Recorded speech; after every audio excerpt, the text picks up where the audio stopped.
बचपन की वो एक तस्वीर याद कीजिए जिसमें आप मुस्कुरा रहे हैं। लेकिन क्या उस मुस्कुराहट के पीछे एक अनकहा डर था? एक ऐसी खामोशी जो आज भी आपके सीने में भारीपन बनकर बैठी है? क्या आपने कभी महसूस किया है कि आप एक ऐसे घर में पले-बढ़े जहाँ खाना मेज़ पर था, छत सिर पर थी, लेकिन प्यार वो बस एक फ़ॉर्मेलिटी थी? जैसे आप किसी अजनबी के साथ रह रहे हों जो इत्तेफ़ाक से आपके माता-पिता हैं। आज हम उस घाव के बारे में बात करेंगे जो दिखता नहीं पर ताउम्र रिश्ता रहता है। कल्पना कीजिए, एक छोटा बच्चा स्कूल से घर आता है। उसने आज क्लास में टॉप किया है। उसका दिल जोरों से धड़क रहा है, आंखों में चमक है। वो दौड़कर अपनी माँ या पिता के पास जाता है। लेकिन वहां से जवाब क्या मिलता है? एक ठंडी नजर। अच्छा है, अब जाकर कपड़े बदलो। कोई गले नहीं लगाना, कोई शाबाशी नहीं, कोई जज्बाती जुड़ाव नहीं। उस पल में वो बच्चा सिर्फ एक ग्रेड नहीं खोता, माँ वो खुद पर से भरोसा खो देता है। उसे लगने लगता है कि उसकी खुशियां, उसके जज्बात इस घर में कोई मायने नहीं रखते। यही कहानी है उन लोगों की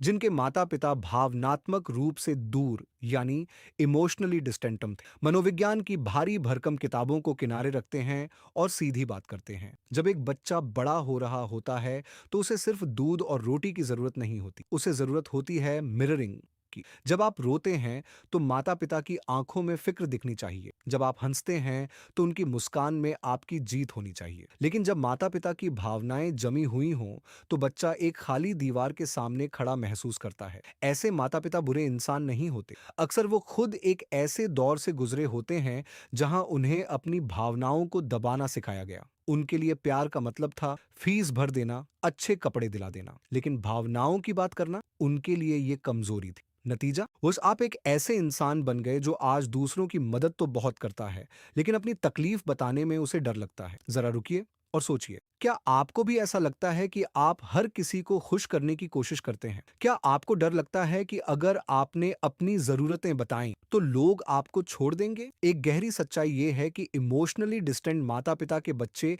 अक्सर हाइपर इंडिपेंडेंट हो जाते हैं। यानी वो हर काम खुद करना चाहते हैं। किसी से मदद मांगना उन्हें पहाड़ जैसा लगता है।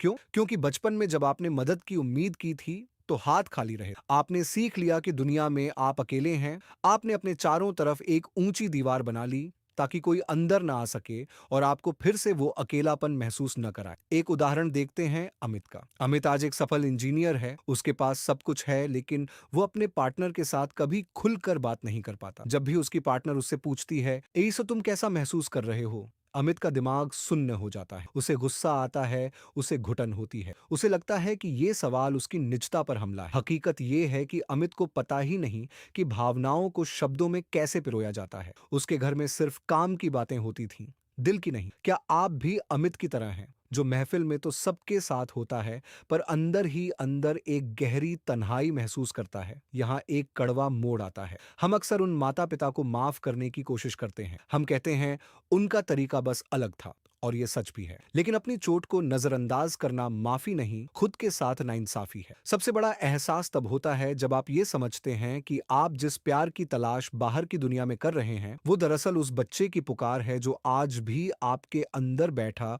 उस शाबाशी का इंतजार कर रहा है जो उसे कभी मिली ही नहीं। ये कोई बीमारी नहीं है, ने ये एक कंडीशनिंग है। आपको सिखाया गया कि आपकी भावनाएं बोझ हैं। आपको सिखाया गया कि चुप रहना ही समझदारी है। लेकिन आज एक वयस्क के तौर पर आपको उस कहानी को बदलने की जरूरत है। एक आखिरी बात जो शायद आपको झकझोर दे, आप अपने माता पिता को नहीं बदल सकते। आप उस अतीत को नहीं बदल सकते जहां आपको अकेला छोड़ दिया गया था। लेकिन आप खुद के लिए वो माता पिता बन सकते हैं जिसकी आपको जरूरत थी। आप खुद को गले लगा सकते हैं। आप खुद से कह सकते हैं कि तुम्हारा उदास होना, तुम्हारा गुस्सा होना और तुम्हारा प्यार मांगना गलत नहीं है। ये सफर लंबा है। शायद आज भी जब आप अपने घर जाते होंगे तो वही पुराना सन्नाटा आपको काटने को दौड़ता होगा। लेकिन याद रखिए, वो सन्नाटा आपकी पहचान नहीं है। आप उस चुप्पी से कहीं ज्यादा बड़े हैं। क्या आप तैयार हैं उस दीवार को धीरे धीरे गिराने के लिए जो आपने खुद को बचाने के लिए बनाई थी? क्या आप तैयार हैं